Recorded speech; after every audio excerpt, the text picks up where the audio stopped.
juntos e estamos dando sequência na nossa semana, nossos cultos especiais, a semana A Verdade Revelada. Mas hoje nós vamos ter um momento especial de oração.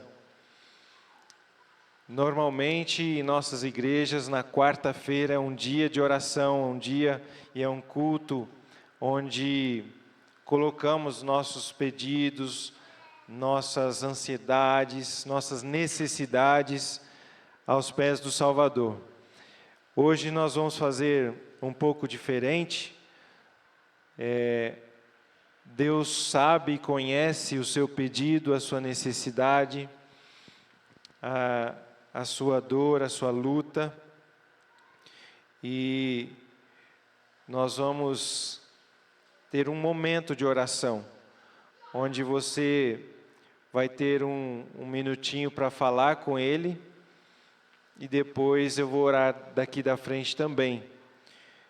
Eu queria apenas ler aqui 2 versos, um que está no começo da Bíblia, lá no livro de Êxodo, quando Deus fala que conhece e viu e atendeu à aflição do seu povo e desceu para os libertar. Deus fala assim, certamente eu vi a aflição do meu povo que está no Egito e ouvi o seu clamor por causa dos seus exatores. Conheço-lhe o sofrimento e por isso desci a fim de livrá-los das mãos dos egípcios. Deus ouve o clamor, ouve a necessidade, ouve o nosso coração, amém? Jesus ouve o nosso coração. E lá no Apocalipse, como é o livro que nós estamos lendo também mais, existem as cartas que são endereçadas às igrejas. E em cada igreja tem uma abertura falando de Jesus, começando ali no capítulo 2 de Apocalipse. A primeira carta é para a igreja que estava em Éfeso. E ela fala assim: estas coisas diz aquele que tem na mão direita as 7 estrelas e que anda no meio dos candeeiros de ouro. Ele diz: eu conheço as tuas obras, tanto o teu labor como a tua perseverança. Vamos lá mais para frente. Em cada um dos inícios aí dessa carta, né? Em cada início dessas cartas, Deus fala assim: eu conheço você, eu conheço o que você está passando. Olha lá, o verso 8 e 9, da introdução da segunda carta, que era endereçada para a igreja que estava em Esmirna, e fala assim: ao anjo da igreja de Esmirna escreve: estas coisas diz o primeiro e o último, que esteve morto e tornou a viver. Conheço a tua tribulação, a tua pobreza, enfim.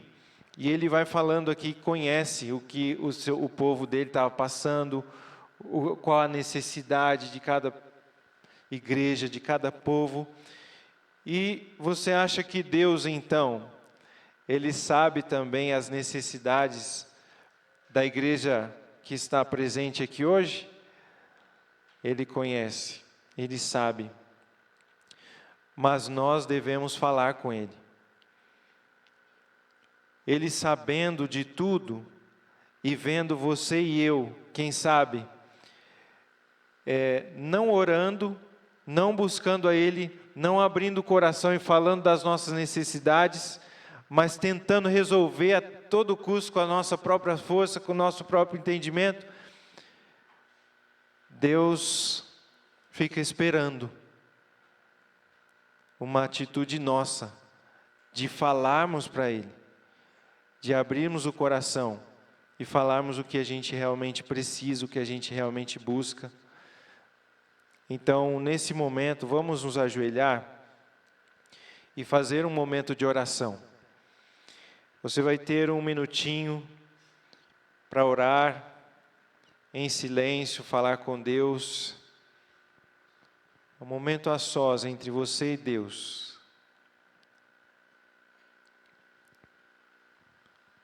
Fale com o Senhor.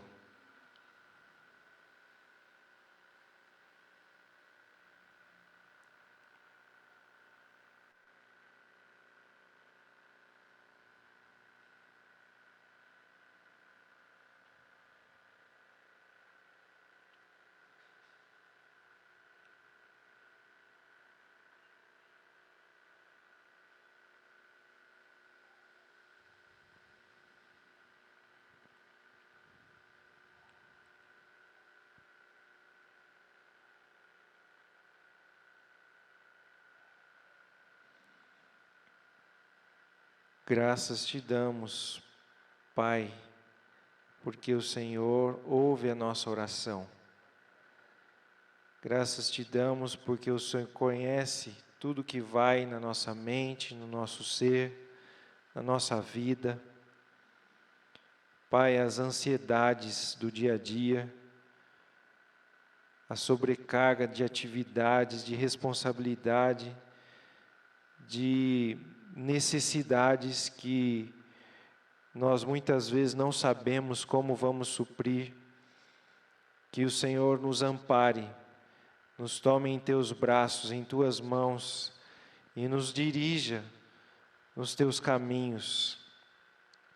Senhor, o Senhor conhece aqueles que estão passando por lutas com relação à saúde, que o Senhor ensine cada um de nós a viver melhor, a cuidar melhor da nossa saúde, nossa alimentação, nossos hábitos, que refletem no nosso corpo e também em nossa mente, nosso emocional, nosso espiritual. Nos dê forças para viver os teus planos. Senhor, existem também necessidades familiares, de relacionamentos, que o Senhor nos dê sabedoria, nos dê o amor no coração, nos dê a atitude de perdão, de estender a mão e cure os relacionamentos. Oramos também não só pelas famílias, mas pela igreja, que é uma grande família do Senhor, que haja também amor, perdão, união e consagração mais e mais, Pai.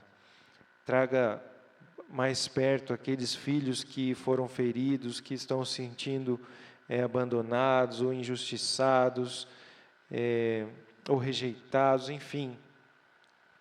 Que o Senhor abra os olhos deles, eles não fiquem presos nos enganos.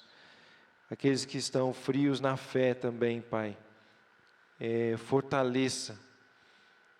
E também oramos e clamamos pelos que estão aprendendo o Teu Evangelho, pelos que buscam e buscaram a vida toda, mas estão perdidos, estão cegos, não encontraram ainda o caminho.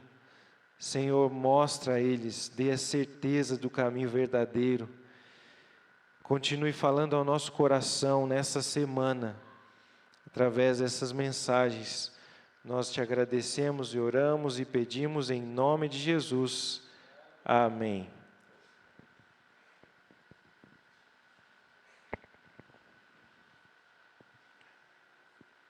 Glória ao Senhor. Vamos continuar aí no Apocalipse. Vamos lá para o capítulo 13 de Apocalipse.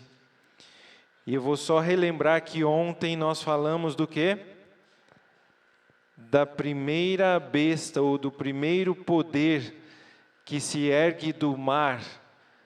E é descrito aqui no capítulo 13 de Apocalipse. Nos primeiros versos, fala ali da besta que sobe do mar. E depois, na sequência, vem a segunda parte. E tem o título ali, a besta que sobe da terra. Dá um clique para a gente, por favor, Marquinhos, que não está passando, ó.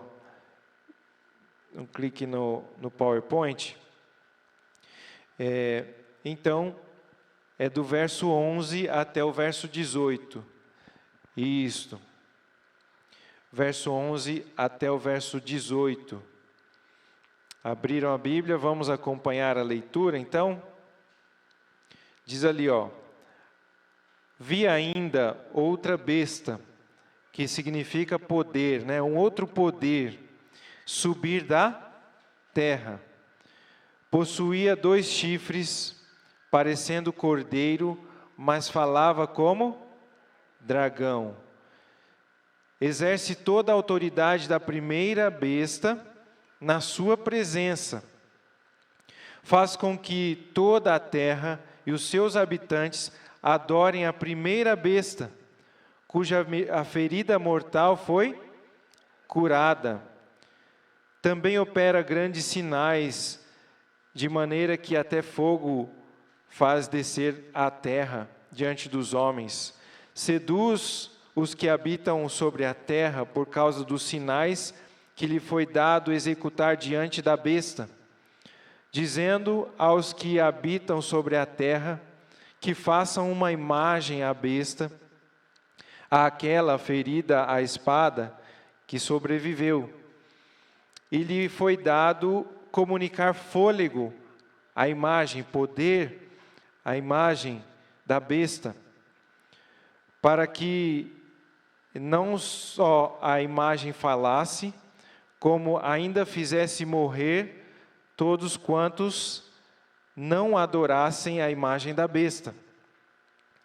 A todos, pequenos ou grandes, ricos ou pobres, livres ou escravos, faz que lhe seja dada certa marca sobre a mão direita e sobre a fronte, para que ninguém possa comprar ou vender, senão aquele que tem a marca, o nome da besta e o número do seu nome. Aqui está a sabedoria. Aquele que tem entendimento, calcule o número da besta, pois é número de homem. Ora, esse número é 666. Como eu disse ontem, essas palavras são cheias de significado, cheias de detalhes. E tem uma coisa muito importante, preste bastante atenção. Nós vimos que o título desse livro é o quê? Apocalipse, quer dizer revelação, né? Então, Deus está revelando, Deus está mostrando o quê? O que aconteceria na história desse planeta. Boa noite, bem-vindos todos mais uma vez. Deus então revela, Deus então mostra para você e para mim detalhes importantes da história, que iriam acontecer na história. Ontem nós vimos que se levantaria um poder que atrairia a terra toda e que mudaria os tempos, mudaria a lei de Deus, perseguiria as pessoas sinceras que buscam obedecer à lei de Deus, a palavra, os mandamentos de Deus. Esse poder, ele dominaria pelo engano, pelo olhar nas riquezas, pela união com os reis da terra, com o domínio, com o poder. Mas é um evangelho que se corrompe, porque traz o paganismo, traz as formas de adoração que Deus não aprova, como a adoração a ídolos, a imagens, como a mudança no dia que Deus estabeleceu como dia sagrado. Esta primeira besta, esse primeiro poder que se levanta na terra, depois do tempo de João, né, o discípulo João, o discípulo amado, que escreveu o livro do Apocalipse, por volta do ano 98 da história, antes do ano 100, mas a partir ali do ano 250, 230, 250, 300, 321, 324, e assim vai. Esse poder vai se levantando, vai se erguendo na terra. Um poder que se diz fiel, ou que usa o nome de Jesus, que usa o nome de cristão, mas que não vive de acordo com o cristianismo bíblico. Ele se levanta, mas a Bíblia não para por aí. Nós falamos ontem que esse poder, ele dominaria, ele escravizaria, ele perseguiria, ele mataria os santos de Deus por um período longo na história. Quanto tempo? Vamos ver quem lembra. 1260 anos. Por 1260 anos esse poder agiu dominando as forças religiosas do mundo, mas só que corrompido pela vaidade, por uma autoridade que eles mesmos se colocaram, se desviaram da palavra. Mas Deus avisou que no fim desse tempo ele sofreria uma ferida mortal, e foi preso o líder maior, né, do sistema papal que domina o mundo cristão, foi preso em 1798, e foi algo histórico. Desde antes, Deus estava levantando um outro movimento. Você já ouviu falar do movimento da reforma, não é? Na história. O que é o movimento da reforma? Foram surgindo homens que buscaram na Bíblia qual que era o evangelho verdadeiro, o que a Bíblia realmente fala, ela realmente ensina, porque não estavam satisfeitos com a religião da forma que ela era apresentada. E eles foram entendendo, descobrindo, lendo a palavra de Deus, e foram restaurando partes, como por exemplo, a fé no sacrifício de Jesus, que somente Jesus é digno de adoração, é o único nome pelo qual importa que sejamos salvos, que a nossa salvação é pela graça, não é pelas obras, não é por pagar um preço, não é porque você segue esse rito ou aquele rito que você vai ser salvo, e sim pela graça de Jesus, pelo perdão de Jesus. E esse é o movimento da reforma.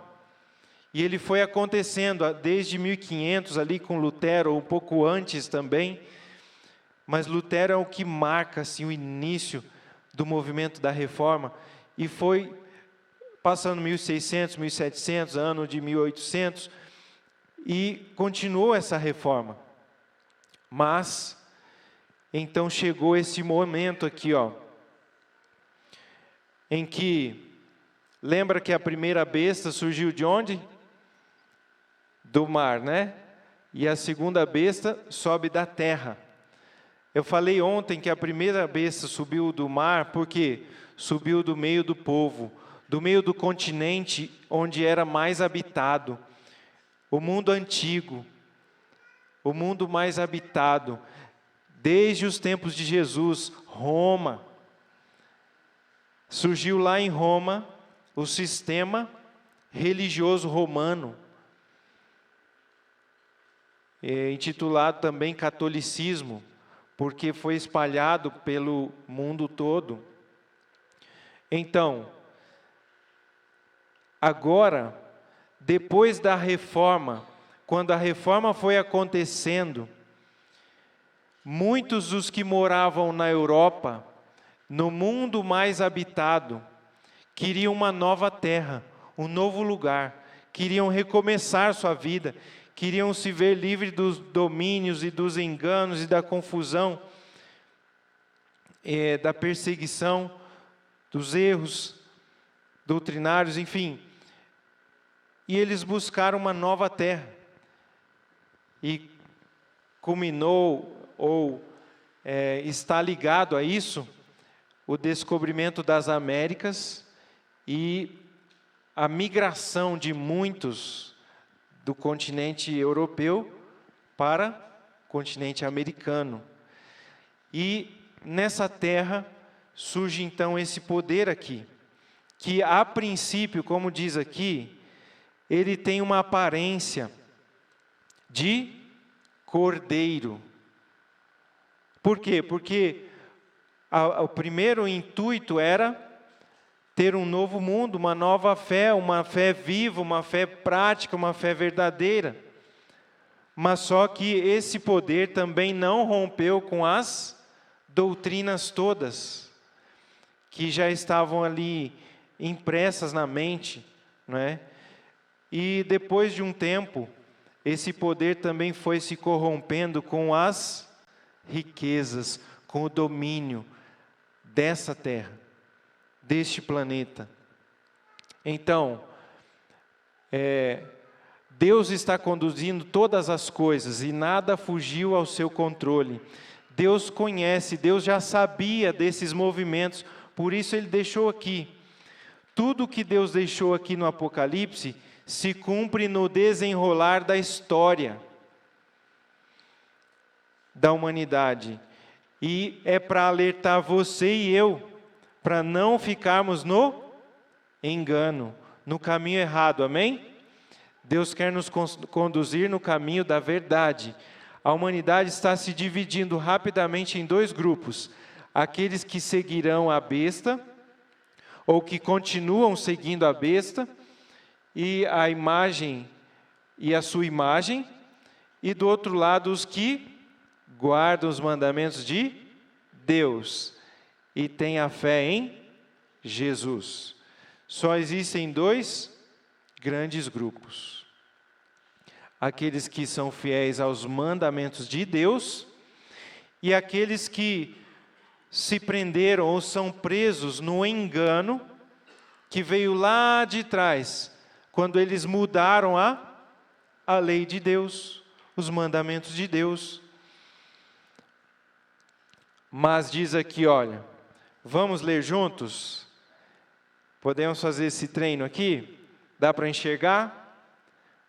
3 mas o Consolador, o Espírito Santo, a quem o Pai enviará em meu nome, esse vos ensinará todas as coisas e vos fará lembrar tudo o que vos tenho dito. Que coisa linda! Então, Jesus, quando ressuscitou e voltou para o céu, ele falou assim: eu vou rogar ao Pai e vou enviar o Consolador. E aqui está dizendo que ele enviaria o Espírito Santo. E ele, o Espírito Santo, ele ensinaria todas as coisas. O Espírito Santo que inspirou João para escrever o Apocalipse, sim ou não? Foi o Espírito Santo que deu a revelação, que a inspiração para João escrever o Apocalipse e para você hoje aprender e entender que na história você tem um lado verdadeiro. Preste bem atenção, Deus tem um selo, Deus tem uma marca, Deus tem algo que nos identifica. Acompanhe a leitura, ó. Se alguém adora a besta e a sua imagem e recebe a sua marca na fronte ou sobre a mão, esse também beberá do vinho da cólera de Deus, preparado sem mistura, o cálice da sua ira, e será atormentado com fogo e enxofre diante dos santos anjos e na presença do Cordeiro. Esse verso nós lemos ontem. Então, todos aqueles que seguem num sistema corrompido correm o perigo, o risco de sofrer a ira de Deus. Por isso Deus está chamando você para viver os mandamentos dele. Olha só, preste bem atenção. A palavra de Deus diz em Ezequiel 20, verso 20: santificai os meus sábados, porque servirão de sinal entre mim e vocês, para que vocês saibam que eu sou o Senhor, o vosso Deus. Então, na Bíblia, Deus deixou um sinal para o seu povo, para o povo que obedece a Ele. Ele como Criador, aquele que fez todas as coisas. O sinal está relacionado com o sábado. Vamos mais à frente aqui, ó. Continuando, de novo não está passando aqui.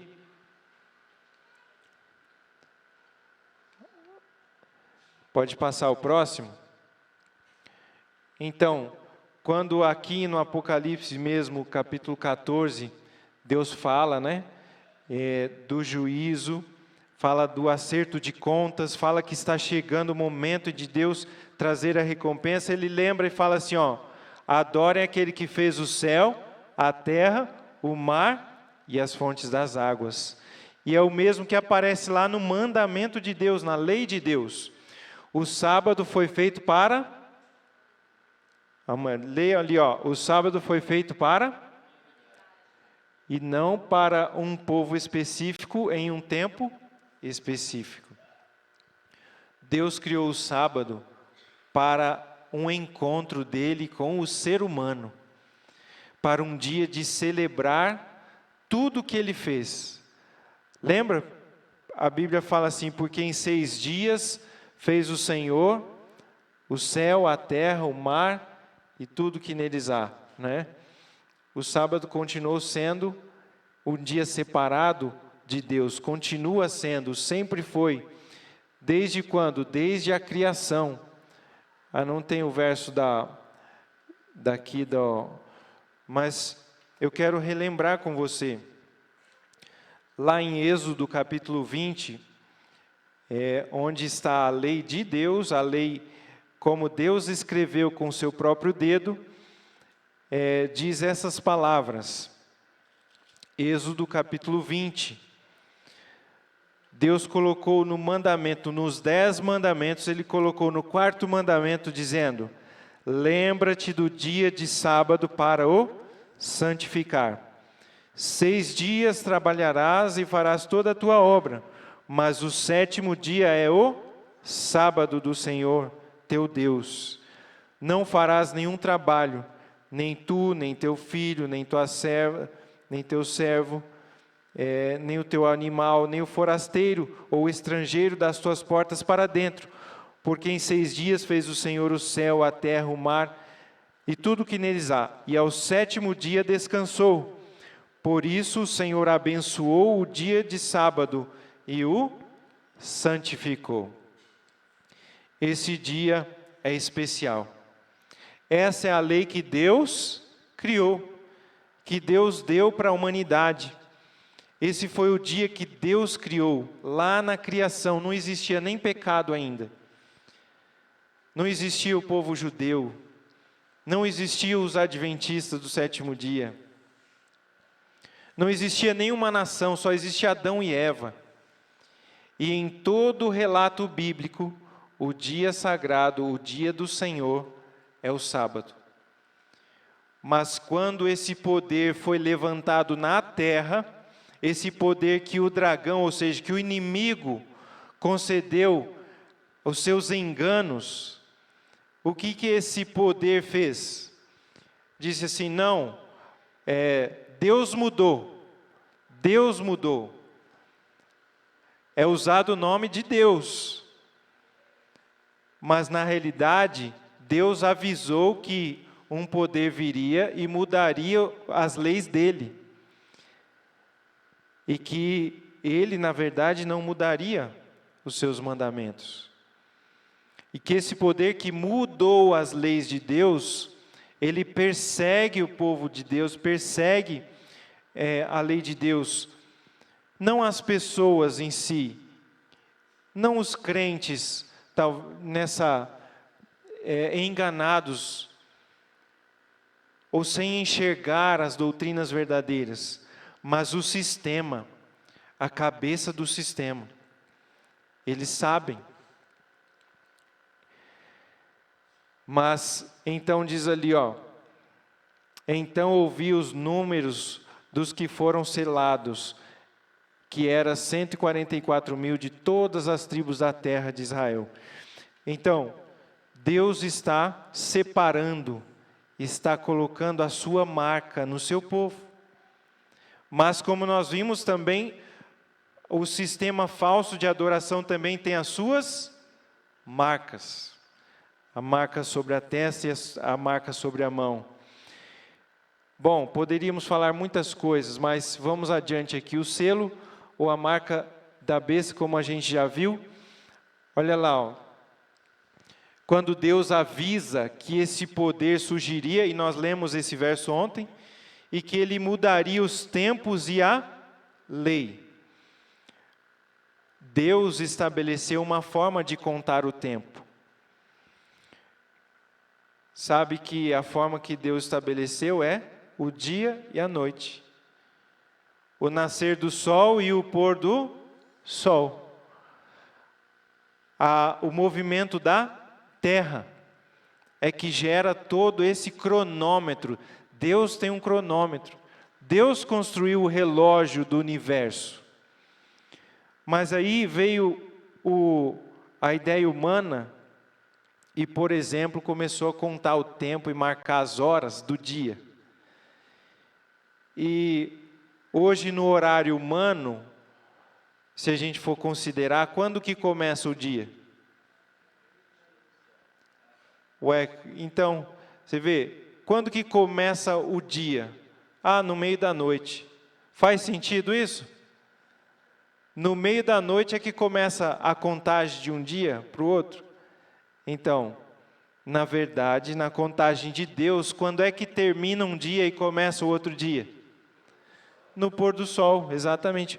Quando o sol se põe, passou aquele dia. E começou o próximo dia. O dia, desde lá do relato do Gênesis, quero falar muito rápido, né? Desde lá do relato do Gênesis, quando é descrita a criação, o que acontece? É descrito assim, e houve tarde e manhã, o primeiro dia. Essa é a contagem de Deus para os dias, para os tempos.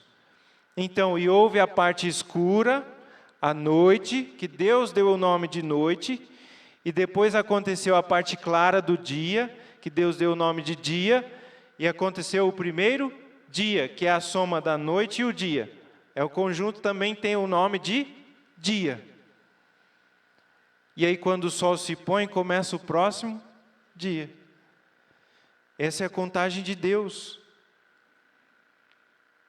Como vimos, a lei de Deus fala do dia especial que Ele criou. Deus criou o homem, o ser humano, na sexta-feira, no sexto dia da criação. Perfeito, puro, santo, refletindo a glória dEle. E o primeiro dia completo que o ser humano viveu foi o sábado. Por quê? Para ele desfrutar da vida que Deus deu para ele. Ele não era merecedor de nada, ele não imaginou, ele não pediu para ser criado. Mas Deus criou, concedeu a vida, fez o planeta todo lindo e falou assim, agora você pode viver, você pode desfrutar de tudo isso e eu vou estar com você. E Deus foi se apresentando, ensinando no dia de sábado. E por isso Ele estabelece na sua lei esse dia como santo, separado, para fazermos o quê? Para nos relacionarmos de maneira mais profunda, mais especial, nos dedicarmos à adoração a Deus, reconhecendo a Ele como nosso Deus, como o único Deus, que teve poder para falar e tudo vir à existência, que selecionou um tempo para nós descansarmos. Lembra que nós lemos aqui? O sábado foi feito para o homem, para a humanidade. É o dia que Deus fez para você descansar, para você ser renovado, restaurado por Ele. Ele renova as nossas forças, Ele cura a nossa alma, Ele nos tira da prisão, da busca desenfreada pelo dinheiro, pela sobrevivência, pelo sustento. Quando você guarda o sábado, você está dizendo para Deus: Senhor, eu reconheço que tudo vem do Senhor, e eu confio que o Senhor está cuidando de mim, que o Senhor vai prover. Eu tenho 6 dias para trabalhar e fazer toda a minha obra. Me abençoe nesses dias, mas eu quero ser fiel ao Senhor. Eu quero ser fiel aos seus mandamentos.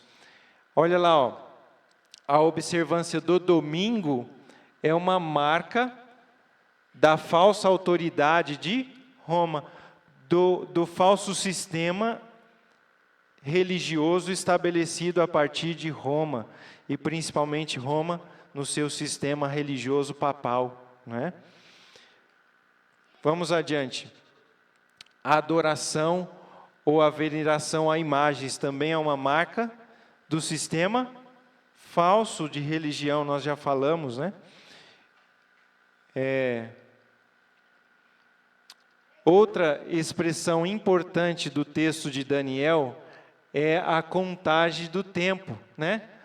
1 tempo, 2 tempos, metade do tempo, mas principalmente quando fala que mudará os tempos e a lei, mas eu já expliquei isso, a contagem dos tempos, né? Características da segunda besta. Então, agora vamos entrar mais especificamente para identificar aí, mas o que é esse segundo poder que se levantou na história, né?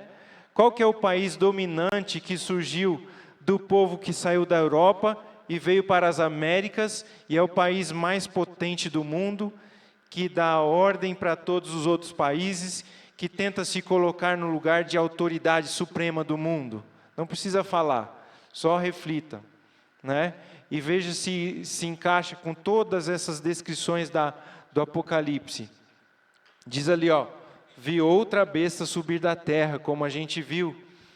Possuía 2 chifres, parecia cordeiro, mas falava como dragão. Então, ele tinha aparência de cordeiro. Cordeiro na Bíblia representa quem? Jesus. Então, tinha aparência de ser de Jesus, uma mensagem de Cristo, uma restauração da verdade original. Mas no fundo, não aconteceu a restauração por completo. Como autoridade, como povo, a Bíblia diz que surgiu um povo, que existe um movimento, que Deus preparou, que Deus levou pessoas, homens e mulheres, para restaurar toda a compreensão bíblica. Eles oraram, jejuaram, buscaram a Jesus, tiveram lutas, tiveram desilusões, mas mesmo depois disso, perseveraram buscando a Deus. E Deus ensinou, Deus revelou, como Ele tinha prometido, daria entendimento das profecias. E hoje nós podemos entender de maneira clara, segura, fiel. E até mesmo Deus fala assim, ó, no Apocalipse, ó: caiu a grande Babilônia, que tem dado a beber do seu engano a todas as nações. Por que caiu? Porque Deus levantou homens e mulheres, levantou um povo que está pregando essa mensagem no mundo inteiro, a mensagem verdadeira, restabelecendo, restaurando a verdadeira adoração. Esta segunda besta, esse segundo poder, ele se une ao primeiro poder, que trouxe o paganismo disfarçado de cristianismo. Agora este que protestou contra, agora se une. E ele faz com que a ferida que a primeira besta teve, seja curada. Ou seja, Se a religião falsa caiu no descrédito por alguns anos, no decorrer da história, no cenário mundial, hoje ela está sendo recuperada e apoiada por esse poder político que domina o mundo, e que já estão ligados, já estão interligados, mas vão se interligar ainda mais. E diz ali o seguinte, ó, essa parte é muito importante. Este segundo poder, que se une ao primeiro, é dado a ele o poder de comunicar fôlego à imagem da besta. Veja só, Deus é aquele que deu o fôlego da vida. Deus é o único poderoso para criar. Mas este segundo poder, ele quer iludir também, com sinais, com maravilhas. Lembra aqui que na descrição fala assim que ele até faria descer fogo do céu, faz grandes sinais na presença da primeira besta. Mas ele comunica o quê? Poder, fôlego, autoridade à primeira besta. Ou seja, a primeira besta levantou a mudança na lei. E agora esse segundo poder vem e impõe a autoridade no mundo inteiro sobre essa mudança da lei. E hoje o comércio, hoje o mundo pensa que o dia de adoração, ou o dia especial, foi mudado para o domingo. Mas não foi Deus quem fez essa mudança, como nós estamos entendendo aqui. Mas aí, olha só,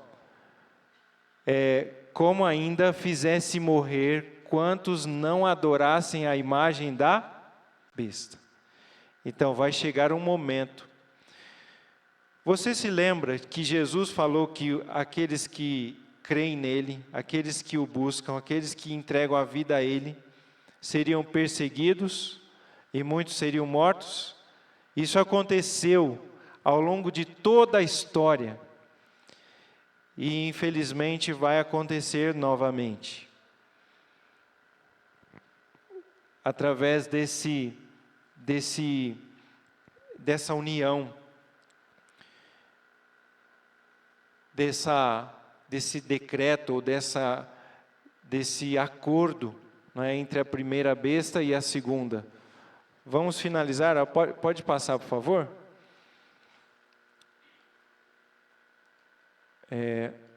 Não está passando de novo aqui.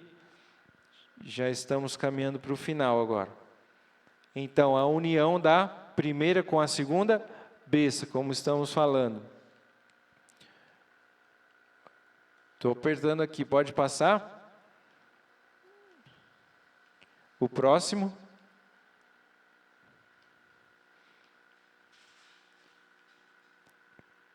Pode passar. Isso. Agora foi 2. Deixa eu ver. Bom, então, esse primeiro, esse segundo agora, seduz os habitantes da terra, como nós já lemos, né? Por causa dos sinais que lhe foi dado executar diante da besta. Nós já lemos e eu acabei de falar desse daí, né? Pode passar? Isso, pode deixar nesse. A marca será imposta, como a gente falou, quando for decretada uma lei proibindo a compra e a venda para aqueles que não têm a marca da besta.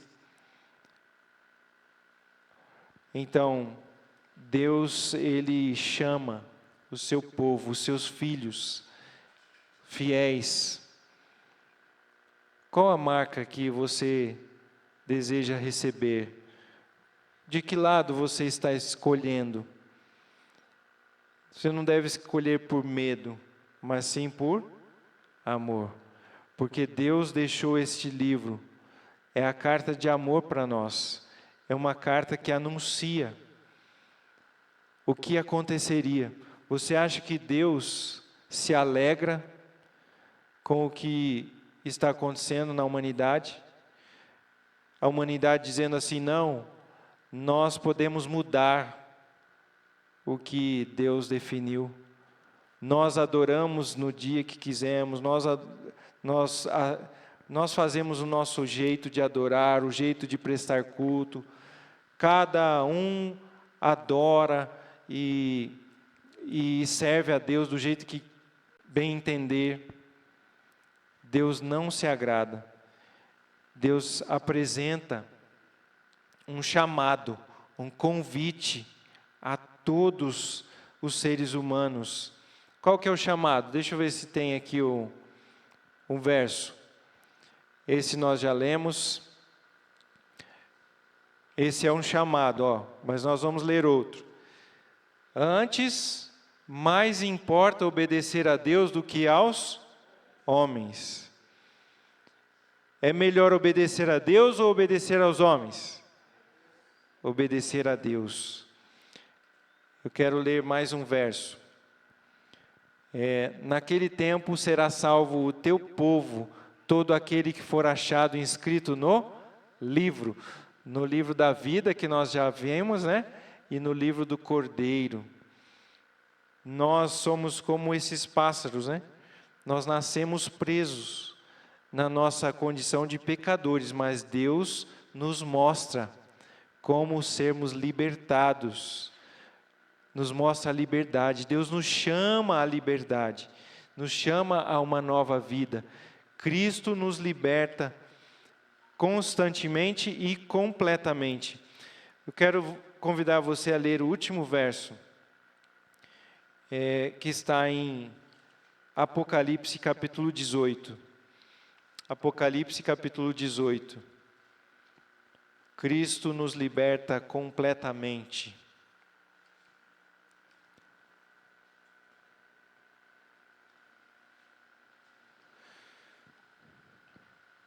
Apocalipse capítulo 18. Preste bem atenção. Nós vamos ler do verso 1 até o verso 5. Do 1 ao 5. Fala assim, depois dessas coisas, vi descer do céu outro anjo que tinha grande autoridade, e a terra se iluminou com a sua glória. Então exclamou com potente voz, dizendo: caiu, caiu a grande Babilônia, e se tornou morada de demônios, covil de toda espécie de espírito imundo, e esconderijo de todo gênero de ave imunda e detestável. Pois todas as nações têm bebido do vinho do furor da sua prostituição. Com ela se prostituíram os reis da terra. Também os mercadores, os comerciantes, da terra se enriqueceram à custa da sua luxúria. Preste atenção agora, o verso 4. Então ouvi a voz do céu dizendo: retirai-vos dela, povo meu, para não serdes cúmplices dos seus pecados, para não participares dos seus castigos, porque os seus pecados se acumularam até o céu, e Deus se lembrou dos seus atos iníquos que ela praticou. Está vendo? Aqui junta tudo. Junta o primeiro poder, a primeira besta, a segunda besta, o dragão, tudo que se levantou contra Deus e chama assim, Babilônia, a grande Babilônia. A grande confusão, o grande engano, a grande contrafação do Evangelho, da verdade, a grande mentira do inimigo caiu. Nós não precisamos mais viver presos à mentira, ao engano, ao sistema falso de adoração, de religião, de culto, de vida. E o convite de Deus, o convite de Jesus é: retirem-se do engano, retirem-se da falsa adoração. Povo meu, meus filhos, saiam da Babilônia, saiam dos sistemas corrompidos e vivam a verdade. Venham para os meus braços. A promessa de Jesus será cumprida e depende de você qual caminho seguir. Qual caminho você deseja escolher? Seguir a Jesus, amar a Deus, adorar a Deus, guardar os mandamentos de Deus, ou permanecer na conveniência desse mundo, no sistema que o mundo oferece, mas que você precisa ser contrário à lei de Deus. A escolha está nas suas mãos. Eu convido você, como Deus convida, saia do sistema falso, venha, escolha a vida, escolha servir a Jesus, escolha me adorar, escolha me servir de todo o seu coração. Quantos desejam servir a Deus, servir a Jesus de todo o seu coração e querem aprender a viver a adoração verdadeira? Levante sua mão. Louvado seja Deus. Vamos terminar com uma oração, então? Podem ficar em pé, então? No lugar onde você está, vamos orar. Santo Deus, Pai Todo-Poderoso, o Senhor deixou a Tua palavra, e a Tua palavra se explica. Nada do que nós falamos aqui é de interpretação humana. Nada do que falamos aqui é de ideia nossa. Mas está claro na Tua palavra. Quando lemos, relemos, estudamos, comparamos os textos, unimos os textos, unimos todas as revelações de Daniel, de Apocalipse, de toda a Bíblia, de toda a história. Fica claro para nós, Pai, a grande guerra, o grande conflito religioso em que existe neste mundo. O Senhor tem o Teu povo, o Senhor tem uma verdade, e o Senhor deixou aqui na Sua palavra. E aqui estão os Teus filhos, aqui estão parte do Teu povo, Pai, que deseja Te servir, Te adorar em espírito e em verdade, que deseja ter uma vida de obediência aos Teus mandamentos, à Tua palavra. Nos ajude, Pai, nos dê poder, nos ensine a viver a Tua vontade. Não somente a nós, mas a todos que estão assistindo, a todos os que nós temos orado, visitado, estudado a palavra, apelado e chamado também, com o Teu convite. Vamos andar juntos, vamos adorar o Deus verdadeiro como Ele chama. Nós oramos e clamamos em nome de Jesus. Amém. Amém. Peço aos líderes que fiquem um pouquinho mais.